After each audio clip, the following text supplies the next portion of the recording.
그래요? 여러분 우리 어제 허생전 열심히 읽으셨죠? 그리고 지금 학습지도 태우가 나눠주셨죠? 그래서 우리 지금 박지원 작가에 대해서 이야기를 살짝 해보고 그 다음에 소설 줄거리를 선생님이랑 같이 훑어보고 그 다음에 지금 들은 학습지를 채워보도록 하겠습니다. 지금 수업에 11분가량을 일십 대 안일십 깻잎을 뗀다 만다 사랑이란 무엇인가로 썼기 때문에 우리 조금 열심히 나가야 돼요. 이곳은 7반입니다. 자,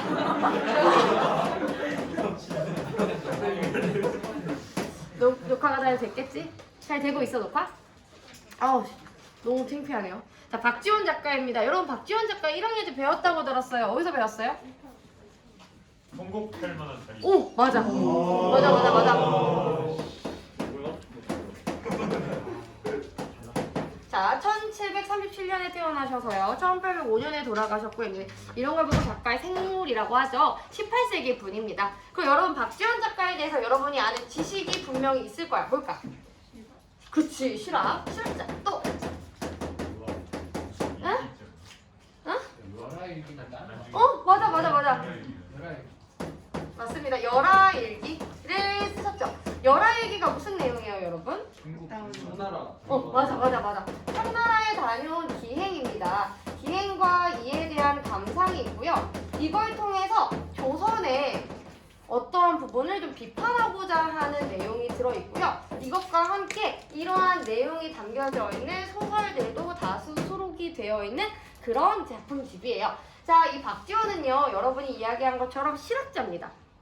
그리고 이 실학자이면서 어떤 파였냐면은 이 당시에는 이제 병자호란 후여서 명 다음에 온 청나라에 대한 입장이 사대부들에 따라서도 달랐어요. 근데 이 당시에 집권층 사대부는 그 북쪽에 있는 청나라를 정벌해야 해야 된다고 생각했어. 그런 걸 보고 우리가 북벌론이라고 얘기를 하죠. 그런데 박지원은 북벌론이 아니라 북에 가서 뭘 해야 한다고 생각했을까? 배워야 한다고. 그거 보고 무슨 파라고 할까? 맞아. 북학파라고 이야기하는 사람이었습니다. 그러다 보니까 박지원이라는 사람의 슬로건, 박지원이라는 사람이 학문을 대하는 그 슬로건을 이렇게 이야기할 수가 있대요. 이용후무생이라고 이야기를 할 수가 있고, 그 뜻은 선생님이 아까 나누어 드린 학습지 맨 윗면에 있어요. 기구를 편리하게 쓰고 먹을 것과 입을 것을 넉넉하게 하여 국민의 생활을 나아지게 한다. 뭐 이런 이야기를 했다고 합니다. 즉 국민의 백성들의 생활에 실질적으로 필요한 것들을 알 수 있는 학문이 중요하다. 그리고 그런 걸 하기 위해서 자기는 실학이라는 학문을 하겠다. 이런 작가의식이 들어가 있는 부분인 것이지요. 근데 이 박지원 작가가 남긴 뭐 여러 가지 글 중에 선생님이 좀 제일 인상 깊게 봤던 글은 다른 게 아니라 이겁니다. 보여드릴게요. 어우씨. 잘못 눌러서 2학년 6반 눌렀어.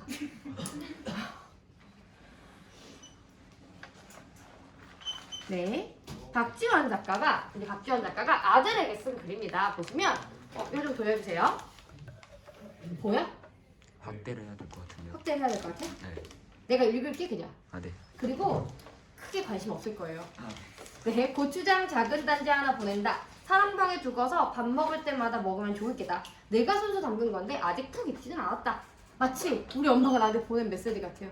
진미채 냉장고에 넣어놨으니까 제발 좀 먹어라, 이런 느낌이야. 이전에 보낸 쇠고기 장조림은 잘 받아서 아침 저녁 반찬으로 먹고 있니? 왜 한 번도 좋은지 나쁜지 말이 없니? 무심하다 무심해. 나는 그게 포첩이나 장조림 같은 반찬보다 나은 듯 하더라. 고추장 또한 내가 손수, 자 고추장 빌런이야. 고추장 또한 내가 손수 담근 건데 맛이 좋은지 어떤지 자세히 말해주면 앞으로도 계속 두 가지를 인편에 보내든지 말든지 하겠다라고 이야기하고 있어요. 이걸 보면요, 여러분, 조선시대 사대부 아버지 치고 좀 어때요?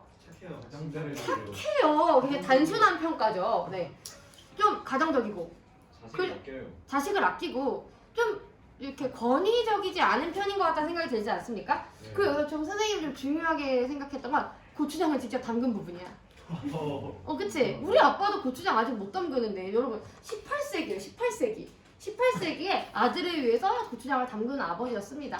그런 걸 이제 실학자라는 면이랑 좀 연결해서 본다면, 이 사람은 좀 권위나 그런 허례 허식보다는 정말 필요한 거, 그리고 자기가 하고 싶은 걸 하는 사람이구나, 이런 생각을 우리가 좀 해볼 수가 있겠다. 이렇게 볼 수가 있을 것 같아요. 자, 그래서 박지원에 대해서는 이 정도로 해보고 우리는 이제 이 작품에 대해서 한번 이야기를 해보도록 할게요.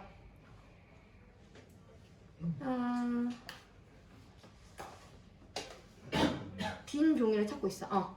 자, 계속 화면 지금 나오고 있죠? 자, 편집점을 한번 잡고 물 한 모금만 먹으려고. 너무 떨려. 당연하지. 이번엔 아무도 안 보지 않거든. 편집해도 맨 앞부분은 안 자를 거예요. 이곳이 어디인지. 사랑을 모르는 놈들과 함께 하고 있는 거지.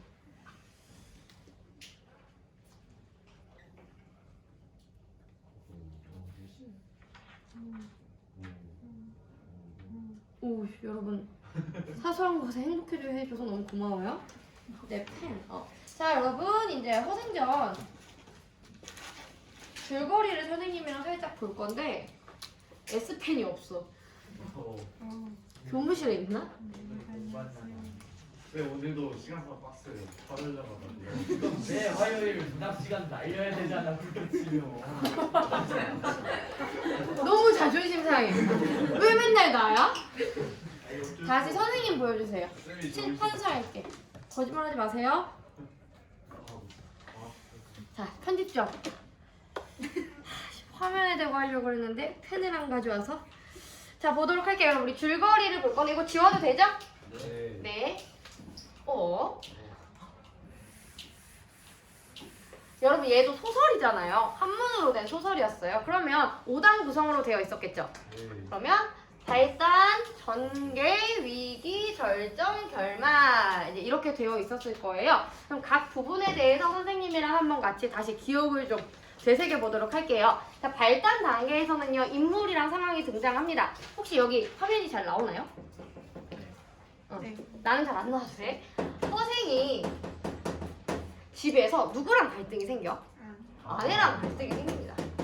갈등이 생겨가지고 허생이 가출해요.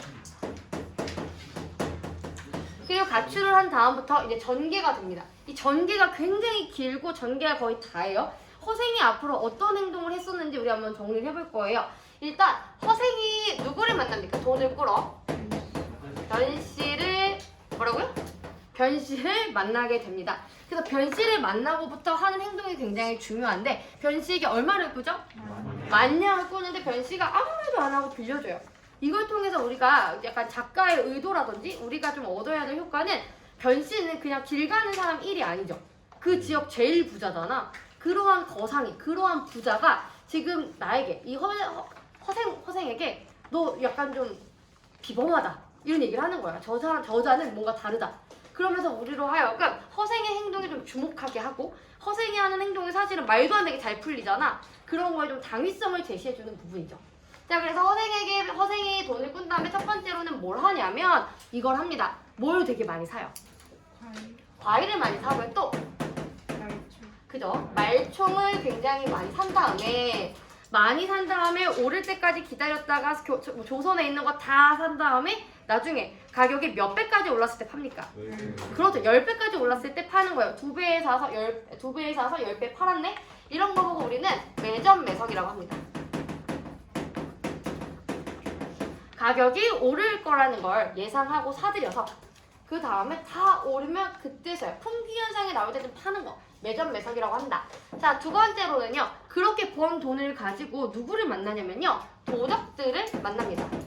우리 이제 소설에서는 군도라고 나와요. 군도. 이게 군인 도둑이 아니라 때로 다니는 도둑들을 이야기하는 건데 이 도둑들에게 두 가지에 대해서 알게 돼요. 첫 번째는 도둑이 왜 됐냐? 너 혹시 같이 살 여자 있어? 뭐 비옥한 땅 있어? 먹을 거 있어? 이렇게 물어봤을 때 그런 게 있으면 제가 왜 도둑이 돼요? 라고 이야기를 합니다. 그래서 도적이 된 이유에 대해서 이야기를 하고요. 또 한 가지는 이 도적들을 찾아가기 전 상황에 대해서 이야기를 해요. 군도들이 너무 많아져서 사대부들이 열심히 잡으려고 하는데 안 잡힌대. 이거 치안 문제 아니야? 도적들이 안 잡힌대. 치안 문제에 대해서 이야기를 하고 이들을 데리고 어디로 가냐면 어디로 갑니까? 그쵸. 빈섬으로 무인도로 갑니다. 근데 이게 위치로 봤을 때 오키나와 같아. 일본이랑 동남아 사이에 있는 섬이 오키나와 아니에요? 오키나와 몰라? 너무 좋잖아. 물론 안 가봤지만요. 자, 그래서 도적들에 대한 이야기가 이제 두 번째고요. 세 번째로는 이제 그 도적들이 이제 사람답게 살게 돼요. 그 다음에 자기가 또 이제 허색이 또 장기 그 일본의 어떤 곳에 가서 또 돈을 또 벌어. 그런 다음에 그 돈을 되게 많은 돈 중에 배에서 얼마를 버립니까? 그죠? 단을 버려요. 배에서 돈을 버립니다. 그리고 글을 아는 사람들과 함께 육지로 안에 돌아오죠. 자, 그리고 네 번째, 남은 50만 냥을 가지고 다시 누구에게 돌아가죠? 변씨에게 돌아가죠. 변씨에게 돈을 갚고 친하게 지내게 됩니다. 이게 모두 전개에 일어나는 일이죠. 자, 그런데 이런 박지원은 굉장히 훌륭한 작가입니다. 이러한 모든 것들에는 상징적이고 의미가 담겨져 있다는 거야. 나 첫 번째로 하필이면은 허생이 과일과 말총을 매점매석했어요. 자, 그럼 과일, 비타민C가 충분해서 우리가 너무 비싸도 먹어야 될 과일이었을까? 조선시대 때? 아니요. 아니죠. 과일 왜 필요해? 제사 때문에 필요했어요. 그럼 말총 왜 필요합니까? 양반들이 머리 틀어 묶으려고 필요한 거잖아. 망금 만들려고. 그럼 이거 다 누구를 위한 거야? 사대부. 그리고 여러분, 제사라는 건 정말 죽은 양반을 위한 거 아닙니까? 그러니까 너무나도 허례허식이라는 거야. 근데 그 허례허식인 물품, 그 상징적인 물품을 내가 싹 사들였어. 일단 그랬는데 내가 정말 사진다는 것도 문제야. 이 나라의 경제 구조가 나 같은 허생 같은 선비 한 명이 다 좌지우지 된다라는 그런 빈약한 경제 구조도 문제인데, 그거에다가 사들였더니 사람들이 그 허례허식을 하기 위해 이거 10배의 가격으로 사는 것도 문제인 거야. 이해돼요? 그래서 여기서 품목도 그냥 정한 게 아니라 양반들의 허례허식을 상징하는 품목들을 골라서 허생이 좀 장난질을 쳤더니 고작 그러니까 곧바로 무너지는 이제 조선의 경제적인 상황에 대해서도 나타내고 있는 거다. 그런 비판을 하기 위해서. 자, 그리고 두 번째입니다. 도적이 나와요. 근데 이 도적이 원래는 평범한 사람들이었어. 근데 평범한 사람들이 도적이 된 이유가 있어요. 왜냐하면 사람답게 살 수 없었기 때문이야. 이게 나에게 돈을 벌 기회가 없는 거야. 너무 가난한 거야. 백성들이 너무 곤궁한 거야. 그래서 어쩔 수 없이 살려고 천냥을 훔쳐서 1000명이 1냥씩 나눠 먹어요. 그런 엄청 빈궁한 상황에 놓여있는 상황에서 사대부 니네는 이들을 위한 무슨 정책을 했어? 이걸 비판하는 거지. 그리고 치안 문제. 그렇게 도적들이 많고 떼를 지어 다녀가지고 다른 양민들을 괴롭히는데 왜 못 잡아? 이런 거에 대한 비판이 드러나 있는 거죠. 여기까지 이해되십니까? 자, 아니요 있었어요 혹시? 됐나요? 넘어가도 될까요? 네. 3번에 배에서 돈을 버려요. 일단 이거는 허생의 약간 청렴한 부분이라고도 볼 수 있겠지만 돈이 너무 많으면 안 된다라는 허생의 생각을 좀 보여주고 있는 거죠. 그리고 여기서 허생이 뭘 아는 사람들이랑 같이 돌아옵니까? 글을 아는 사람이랑 돌아오잖아. 그거는 글만 아는 거. 지금 그 빈 섬은요, 사람들이 다 실리적인 자신들의 뭔가 몫을 가지고 인간답게 살고 있어. 근데 그곳에 글을 아는 사람이 있었을 때 약간 그런 글만 아는 사람들이 정말 좀 실리적이지 못한 모습, 학문으로만 존재하는 그런 글들, 그런 거에 대한 작가의식, 그런 거에 비판의식이 들어있는 거지. 그래서 돌아오게 되는 겁니다. 근데 선생님은 여기서 좀 허생 아내가 생각났어요. 허생 아내는 여기서 50만 냥이면 허생 아내가 그렇게 고등하고 사는데 아내에게 정말 기쁨이 될 수 있는 돈 아닙니까? 허생이 같이 빠뜨릴 수도 없고, 그죠? 그래가지고 여기서 약간 허생의 그런 이중적인 모습을 여러분이 생각만 하고 계시면 좋을 것 같아요. 자, 그리고 네 번째로는 변씨에게 돈을 일단 갚죠. 그 다음에 친하게 지냅니다. 그러면서 변씨가 너 정말 대단하다 막 이런 얘기를 하는 거예요. 그때 변씨와 나는 대화 주제가 두 개가 있습니다. 일단 첫 번째로는 내가 매점매작 해봤더니 우리나라 경제 구조 정말 별로더라. 그리고 하나 더. 야, 너 정말 똑똑하고 비범한 인재인데 우리나라가 잘 되려면 어떤 인재를 해야 될까? 뭐 이런 식으로 이야기를 했을 때 글쎄 자기가 생각했을 때 훌륭한 인재는 야인들 중에 있었다는 거야. 약간 그러니까 그런 집권층에서 나오거나 뭐 예를 들어서 뭐 과거를 본다거나 이게 아니라 자기가 알고 있는 훌륭한 인재는 뭐라고 하냐면 조성기나 유형원 같은 훌륭한 인재들은 결국 조정에 나오지 않고 야인으로 무쓸모하게 살다 갔다. 그렇기 때문에 그런 사람들을 데리고 와야 한다는 생각을 한다는 거예요. 그러니까 이 인재 양성, 인재를 등용한다거나 경제 구조에 대한 비판적인 생각을 지금 변씨랑 이야기를 나누는 거지. 그래서 이 이야기를 가지고 우리는 위기로 갑니다. 자, 여러분 위기예요. 위기에는 허생이 누굴 만나요, 여러분? 실존 인물입니다. 이완 대장을 만나요. 실존 인물이에요.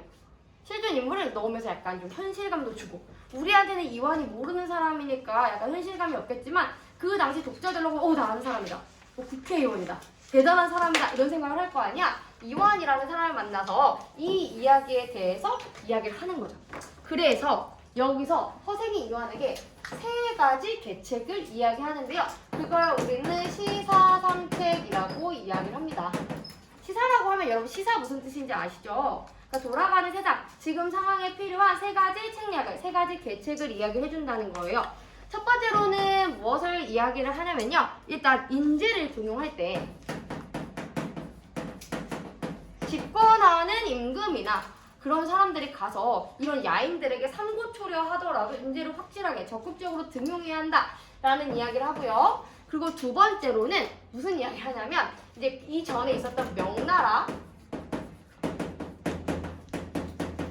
명나라에서 망명한 사람들이랑 우리나라에 그렇게 권세가 있는 선생님이 훈척이나 권리, 우리나라에서 이미 되게 세도가 깊은 그런 훈척이나 권리집 자제를 결혼시켜서 명나라에 대한 우리의 의리라든지 이런 걸 좀 지키고, 그리고 훈척이나 권기들의 많은 부를 조금 나눌 수 있는 그런 좀 전략을 세워야 되지 않겠냐, 이런 이야기를 합니다. 그러니까 훈척이나 권기들에게 너무나도 많은 부나 권위가 있기 때문에 이런 게 좀 나중에 부패랑 연결될 수 있으니까, 실제로 이 당시 실학자들은 그런 생각을 하고 있었기 때문에 이들의 힘을 조금 이렇게 좀 뭐라고 해야 될까요? 이렇게 나눠야 될 필요가 있다, 그런 이야기를 하고 있습니다.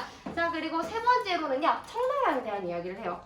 청나라, 우리가 모두 오랑캐라고 생각했던 이 청나라에게 유학도 가고 무역도 해서 이들에게 배울 건 배워야 되지 않겠냐. 너희는 북벌을 하자고 하지만 내 생각에 우리는 청나라에게 배워야 된다 라는 이야기를 합니다. 이게 시사삼책이었어요. 그런데 이완이 다 거절을 하죠. 근데 거절을 하는 이유가 뭐였어요, 여러분? 솔직히 그냥 쉽게 얘기하면 쪽팔려서 아닙니까? 왕이 어떻게 삼고초려해? 사대부가 어떻게 갑자기 뭐 다 내려놓고 결혼을 시켜? 청나라기는 오락해잖아. 결국은 사대부로서의 품위를 내려놓지 못한 거야. 그쵸? 그래서 누가 열받냐? 허생이 열받는 거지. 자, 그래서 절정에서 허생이 이완에게 칼을 들이밀면서 얘 이놈! 이렇게 얘기를 하는 거죠. 근데 여기서 이완이라는 사람 한 명이 잘못한 게 아니라 그 사람으로 상징되는 그 당시 집권층들, 그들에 대한 비판 의식을 굉장히 강력하게, 여러분 이완이라는 사람은 굉장히 높은 사람인데 그 사람한테 칼을 들어서 됐다는 것 자체가 그 당시 독자들로 하여금 카타르시스를 줬을 수도 있고 어떤 위협이 됐을 수도 있고 되게 강력하게 느껴질 수 있었다는 거지. 그래서 그 부분이 이제 절정에 해당하는 거죠. 뭐라고 쓸까? 칼부림? 네, 찌르진 않았으니까 그냥 칼 점점점 이렇게 쓸게요. 그래서 굉장히 절정 상황입니다. 갈등이 첨예하게 막 상승한 거야. 자, 마지막 부분이에요. 결말입니다. 자, 결말에서요, 허생이 어떻게 돼요? 종적을 감춤. 왜 종적을 감추는 걸로 끝날까? Why? 왜 종적을 감출까? 그러니까 박지원이 왜 종적을 감추게 했을까? 허생이. 죽을까봐? 저것도 좋은 생각이네요. 영웅은 원래 사라지니까. 그런데 이 당시 고전문학은 되게 다 깔끔하게 끝났어요. 몇 년이고 행복했다. 아니면은 그러니까 나쁜 사람도 다 죽고. 이랬는데 사실은 이 소설은 좀 악인과 선인의 좀 경계가 모호하잖아요, 사실. 그래서 선생님 생각에는 이렇게 다 이야기를 해도 시대적으로 변할 게 없을 거라는 작가의식이 좀 들어가 있는 걸 수도 있고, 그리고 좀 겁나잖아. 실존 인물도 있고 이 실제 상황이니까 내가 정말 여기서 선생님이 무슨 일을 쳤다면 그게 그 당시 집권층이 보기에는 굉장히 건방지고 약간 반역으로 보일 수도 있으니까 그런 생각도 있고, 그리고 약간 여운을 주기 위해 소설에서 독자들로 하여금 이 뒤에 무슨 일이 생길까? 이런 여운을 주기 위해서도 이렇게 될 수 있는 것 같아요. 자, 그래서 이 소설은 발단, 전개, 위기, 절정, 결말로 되어 있고 이런 식으로 정리를 할 수가 있다. 여기까지 보도록 하겠습니다. 학습지 함께 보도록 하겠습니다. 박지원의 허생전이고요. 이 작품은 이제 그 밑에 박스에 있는 글 한번 같이 볼게요. 이 작품은 당시 조선사회의 모순을 풍자하고 근대 의식을 고취한 실학 문학의 대표작으로 손꼽히는 박지원의 소설이래요. 허세행이라는 인물을 통해 당시 조선사회의 취약한 경제 구조를 풍자하고 매점매석 얘기하는 거겠죠.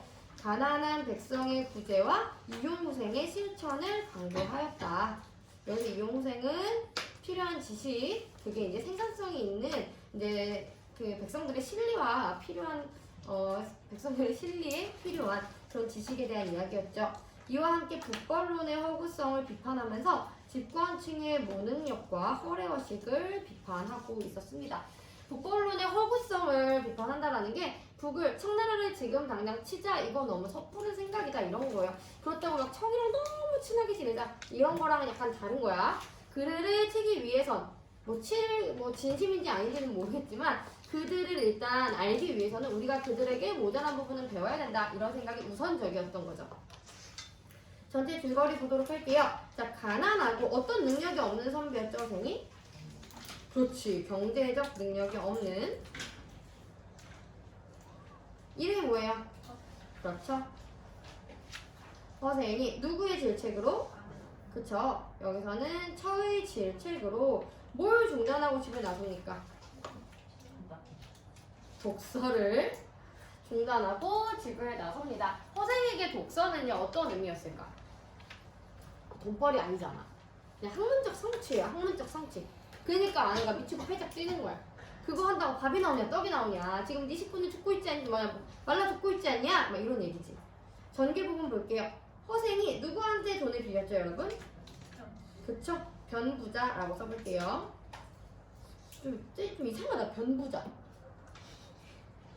변부자에게 빌린 돈으로 뭘 하니까? 선생님이 아까 여러분이 여러 번 틀린 단어죠? 그렇지. 역시 틀려야 기억나. 매점 매석하여 큰 돈을 벌고 어디에 이상사회 건설을 시도했을까? 섬이긴 섬인데 빈섬이죠. 빈섬.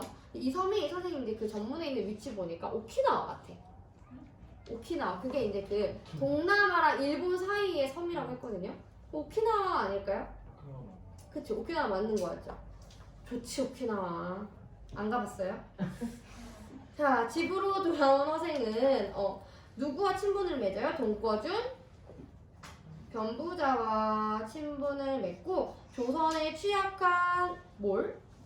그쵸, 경제 구조와 그리고 이제 뭘 하는 게 좀 불합리하다고 생각해요. 인재를 등용하는 그 과정이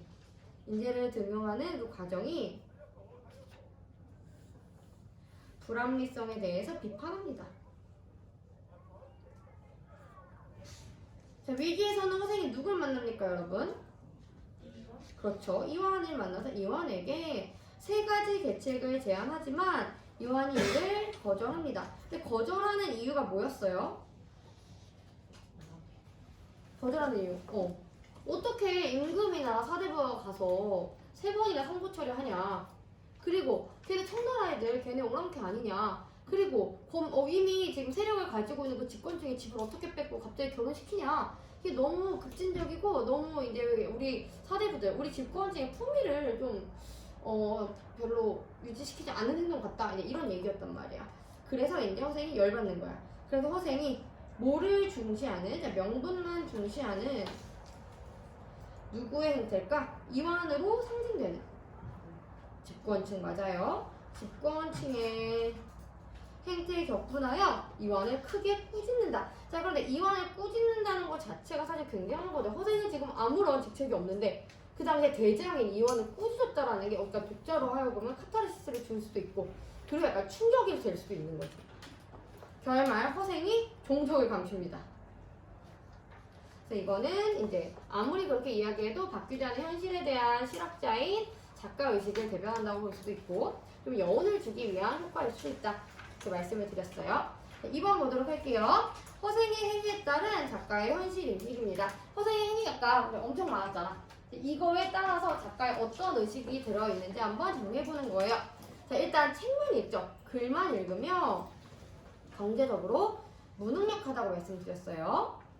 경제적으로 무능력한 허생의 행위를 통해서 여러분 이때 조선시대 때는 사농공상이라고 이야기를 했단 말이야. 선비, 농업, 그리고 이거는 이제 기계라고 해야 되나요? 여기 기능, 그리고 상은 이제 상업 이런 걸 이야기하는데 이 중에 이제 이 순서로 이제 굉장히 귀하다, 존귀하다라고 했던 거예요.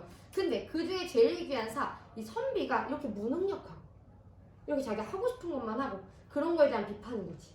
그러니까 선비에 뭘 비판하는 거냐면 허위의식적인 삶을 비판하고 있다. 자기 가족들에게 식솔들이 굶고 있는데 자기는 책만 읽는. 자, 그래서 변 부자에게 빌린 돈으로 뭘 했죠?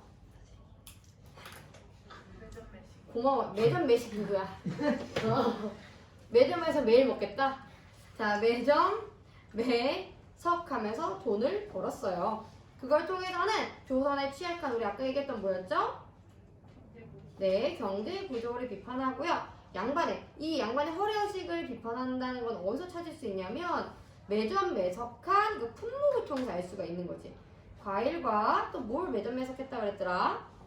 말총, 만건 만드는 말총을 매점 매석했는데 2배로 샀더니 10배로 팔 수 있었다는 그 현실 자체가 양반의 허례허식을 보여주고 있는 거다. 여기까지 이해되셨죠? 자, 그래서 이제 뭐뭐가 된 양민들이냐면은 이제 도둑이 된 양민들.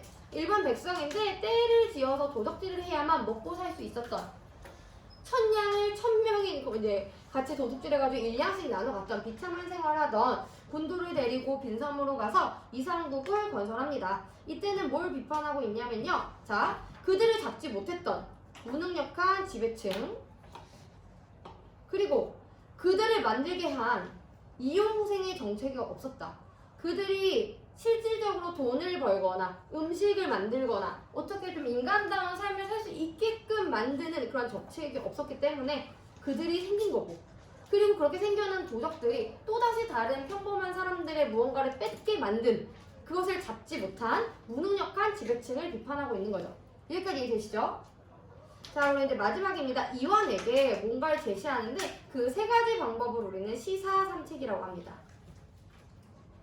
시사삼책을 제시하는데 이걸 통해서는 북벌론의 허구성, 우리가 지금 청을 어떻게 치냐, 청을 좀 배워야지 이런 생각, 허구성에 대해서 비판을 하고 있고, 그 집권층의 무능력과 니네는 할 줄 아는 것도 없는데 그걸 거절하냐? 내가 이렇게 다 얘기해줬는데 뭐 이런 거지. 무능력과 허례허식, 품위를 지키려는 집권층의 그런 모습들을 비판하고 있다. 자, 여기까지 다 쓰셨나요?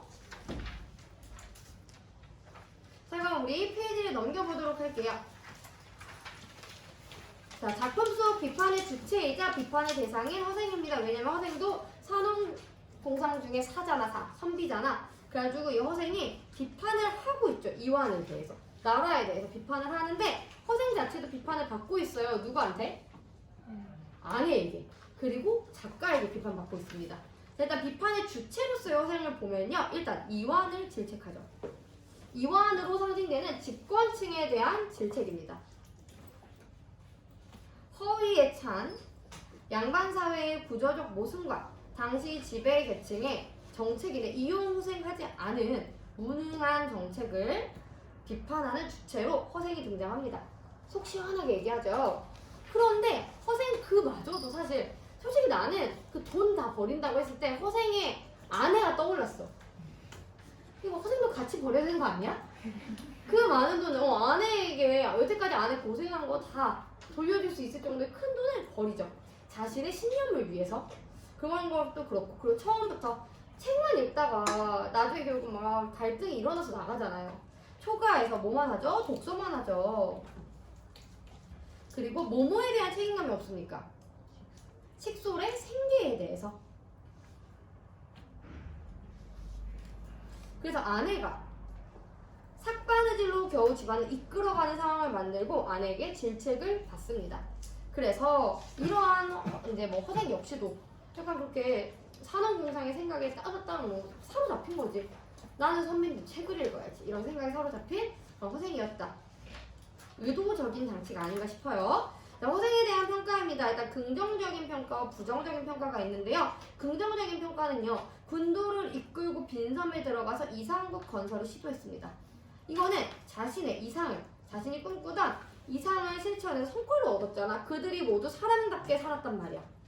어려운 처지의 백성을 구제했다는 그런 특징이 있다. 그 이완에게 시사 3책을 제시했습니다. 그게 이제 당대 시대의 문제점에 대해서 제대로 인식하고 이를 극복하기 위한 해결책을 제시했다. 부정적 평가는요. 변부자에게 자신의 장사치로 보느냐고 역정을 냈어. 선생님이 아까 산웅공상 이야기했죠. 이 중에 선생님이 그 당시에는 이 순서대로 존귀하다고 했어요. 이제 선비가 가장 존귀하고 그 다음에 농민, 그 다음에 공민, 기술자, 마지막에 상민이야. 그러니까 자기도 그렇게 막 되게 진보적인 이야기를 하는 것 같은데 알고 보면 자기는 이건데, 자기는 선비인데 자기를 상인 취급한다고 역정낸 거잖아. 그쵸? 이건 좀 불합리하지 않습니까? 그 얘기를 하고 있어요. 변부자에게 자신의 장사치로 보느냐고 역정을 냅니다. 양반이라는, 선비라는 계급적 한계를 완전히 극복하지는 못하고 산홍공상의 전통적인 계급의식을 지니고 있다. 자기도 가르칠 줄 알았지. 자기가 직접 자기가 한 행동이 사실 상인의 행동이잖아. 상민이 되게 싫은 거지. 그리고 시사삼책이 받아들여지지 않으니까 행동을 하는 것이 아니라 종족을 감춰버립니다. 해결책을 실행하기 위한 조금 더 적극적인 노력을 하지 않았다. 그래서 긍정적인 평가와 부정적인 평가가 있다. 근데 이 부정적인 평가는 사실 약간 계급적인 부분이라고 볼 수가 있을 것 같아요. 자, 그래서 정리해 보도록 하겠습니다. 이 소설의 관리는요, 한문 소설이자 우리 이런 거 보고 풍자 소설이라고 합니다. 이 내용 전체가 어떤 것을 비판하고 풍자하고 있다. 성격은요, 풍자적이고 비판적입니다. 배경은 조선시대, 공간은 서울, 안성, 변산 등의 국내와 장기도, 이거 일본이었죠 이 당시에, 빈섬 등의 국외. 근데 이제 이 당시 치고 막 로켓랩주의 소설이거든. 막 다른 나라에 있는. 시점은요, 시점 뭘까요 여러분 이거? 허생은 이렇게 나오잖아. 그렇죠, 전지적 작가 시점.